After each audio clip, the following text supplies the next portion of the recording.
PLM ન્યૂઝમાં આપનું સ્વાગત છે। સુરતમાં આમ આદમી પાર્ટીના કોર્પોરેટરની ધરપકડ કરવામાં આવી।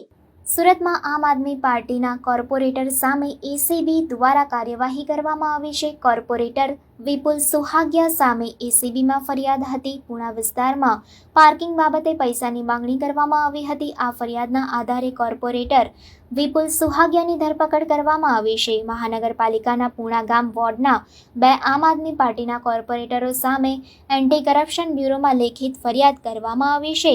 આ ફરિયાદમાં જણાવવામાં આવ્યું છે કે તેઓએ પે એન્ડ પાર્ક કોન્ટ્રાક્ટર પાસે 10 લાખ રૂપિયાની લાંચ માંગી છે। કોર્પોરેટર જીતેન્દ્ર કાછડિયા અને વિપુલ સુહાગિયા સામે લેખિત ફરિયાદ કરવામાં આવી છે। ફક્ત એટલું જ નહીં, પે એન્ડ પાર્કના કોન્ટ્રાક્ટરે સીસીટીવી ફૂટેજ અને ઓડિયો રેકોર્ડિંગ સહિતના પુરાવા એસીબીને સુપ્રત કર્યા હતા। પાલિકાના પે એન્ડ પાર્કમાં 6 માર્ચ 2024ના રોજ મગોબ ટીપી સ્કીમ નંબર 53માં આવેલા મલ્ટી લેવલ પાર્કિંગમાં વિપુલ સુહાગિયા અને અન્ય કોર્પોરેટર જીતુ કાછડિયા રાઉન્ડ મારવા માટે આવ્યા હતા। બંને કોર્પોરેટરોએ પાર્કિંગના જ મકાનમાં પાલિકા શાકભાજી માર્કેટના ઓટલા બનાવ્યા હોય અને ત્યાંના લોકો દ્વારા રસોડાનો સામાન મૂકવામાં આવ્યો હોય તેનો ફોટો ખેંચી લીધો હતો।